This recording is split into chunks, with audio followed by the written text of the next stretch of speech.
You go. Oh, did y'all hear? Did y'all hear about what's going on in Israel right now? What they're doing with the bodies of the Palestinians? Did you know that Israel, y'all have to look this up for yourself, man. But Israel has a cryo program that if you commit, like, let's say that they charge you with a crime and you get a jail sentence for 40 years, right? If you die in prison, they won't release your body to your family. All right? Ooh. They'll keep your body on ice for the 40 years of your jail sentence before your family can come and get you. You understand? Right. Which is now, that Israel not only imprisons Palestinians who are alive, they are also imprisoning dead people, martyrs. 398 Palestinians who have already died in Israeli jails or because they were shot by Israeli army are kept in jail. Those who die in Israeli prisons because of a sickness or because of torture have to stay in prison in refrigerators to complete their sentence. Yeah. Which how could does be Israel 100 justify years. that, Budur? How does Israel justify keeping the bodies of Palestinian prisoners or people who've died under their watch?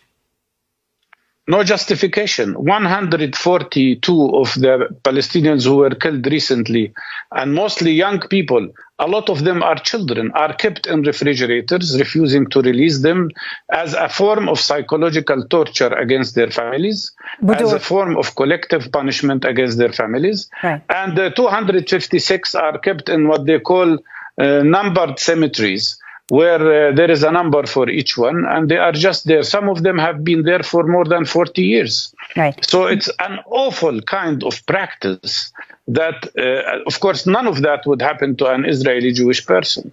A shocking practice that you described. Now, with what's going on between Israel and Palestine, they have bodies of children that they refuse to release to their parents. This is a form of psychological torture and warfare.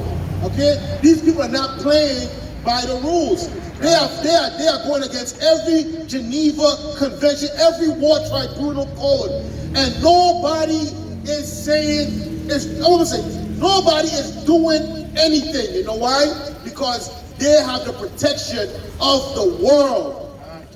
But but when you oppress a people, they're going to rebel. Look at what's happening in South Africa, what Malema is saying. Malema is saying, we are going to cut economic ties with Israel and all other countries. There are many other countries that are going to do it. Africa is united, and that's the fear of the Western world. But that is the Lord's will. Because guess what? If you cut off the money, the supply line, any country will fall. All right? And Africa is the source of wealth for every Western country right now. That's right. And when Africa says enough is enough, you got the youngest president ever in Africa, 35 years old, a general, a warrior in Burkina Faso. You know what I'm saying? Look at what's going on in Mali, in Yemen. It's been happening since before COVID. Y'all forgot about the Arab Spring? That wasn't too long ago.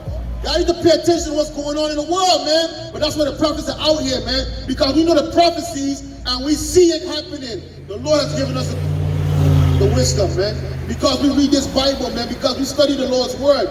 You know what I'm saying? The Holy Spirit has given us. I got a precept on that prophecy. Go ahead. This is the book of Sirach, chapter 39, verse 1. But he that giveth his mind to the law of the Most High. That's right, bring it out. And is occupied in the meditation thereof, will seek out the wisdom of all the ancient. That's right. And be occupied in prophecy. Occupied in what? Occupied in prophecy. Occupied in the prophecies. When you go to church and talk about any prophecies, when you ask do you even think to consider to ask a pastor about what does the Bible say? What does the Lord say about what's happening in Israel? What does the Lord say about what's happening in Turkey? What does the Bible say? What does the Lord say about what's happening in Ukraine? All right? Everybody's talking about Israel and Palestine. Y'all forgot there was a war with Russia and Ukraine? Y'all forget about that? Y'all forget about Iraq, Iran? Now they're talking about Hezbollah's getting into the fight now, okay? No, Hezbollah